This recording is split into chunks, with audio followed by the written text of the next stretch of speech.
किसी जानवर को पत्थर मारा था तो उसे उस जानवर का दर्द महसूस होता है। ये मानसिक पीड़ा शारीरिक पीड़ा से कई गुना ज्यादा होती है। आत्मा चीखती है, रोती है, लेकिन वहां उसके आंसू पोंछने वाला कोई नहीं होता। वहां सिर्फ हवा की सनसनाहट होती है और दूर कहीं कुत्तों के रोने की आवाज। यह वह समय है जब इंसान को अपनी असलियत का पता चलता है। उसे समझ आता है कि जिन पद, प्रतिष्ठा और पैसों का उसे इतना घमंड था, वो सब तो श्मशान के गेट के बाहर ही छूट गए। अंदर तो सिर्फ वह और उसके कर्म ही आए हैं। श्मशान की उस भूमि पर खड़े होकर आत्मा देखती है कि उसके शरीर की राख अब ठंडी हो रही है। वो उस राख को छूने की कोशिश करती है।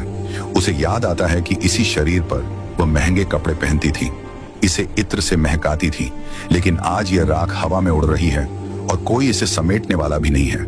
यह शून्यता उसे तोड़ देती है। लेकिन कहानी यहीं खत्म नहीं होती।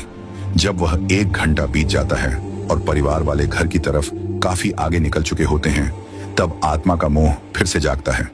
वह डरती है, घबराती है और भागते हुए अपने परिवार के पीछे जाती है। वह देखती है कि उसके बेटे और भाई बातें करते हुए जा रहे हैं। वह उनकी बातें सुनने की कोशिश करती है। कई बार उसे यह सुनकर धक्का लगता है कि वे लोग उसके जाने का दुख मनाने के बजाय उसके बैंक खाते और जायदाद की बातें कर रहे हैं। वे चर्चा कर रहे होते हैं कि अब दुकान कौन संभालेगा, मकान का बंटवारा कैसे होगा। यह सुनकर आत्मा को ऐसा लगता है जैसे किसी ने खंजर घोंप दिया हो। वह चिल्लाती है, अरे मूर्खों, मैं अभी गया भी नहीं और तुम लोगों ने बंटवारा शुरू कर दिया। लेकिन उसकी आवाज उन तक नहीं पहुंचती। इसीलिए कहा जाता है कि घर में प्रवेश करने से पहले लोहे को छूना चाहिए, आग को छूना चाहिए या नियम की पत्ती चबानी चाहिए। यह सब इसलिए किया जाता है ताकि अगर वह आत्मा मोहवश आपके पीछे पीछे घर तक आ गई है तो वह घर के अंदर प्रवेश ना कर सके।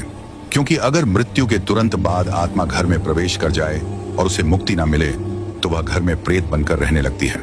गरुड़ पुराण में लिखा है कि आत्मा को प्यास लगती है। बहुत तेज प्यास, दाह संस्कार की गर्मी से उसका सूक्ष्म शरीर जल रहा होता है। वो पानी मांगती है। वो अपने घर के मटों के पास जाती है। वो अपने रिश्तेदारों के पास जाती है जो पानी पी रहे होते हैं, लेकिन वह पानी पी नहीं सकती।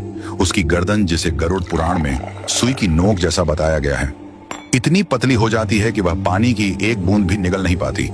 यह सजा है उस मोह की जो उसने जीवन भर पाला था। उसे भूख लगती है। वह अपने घर की रसोई में जाती है जहां उसका मन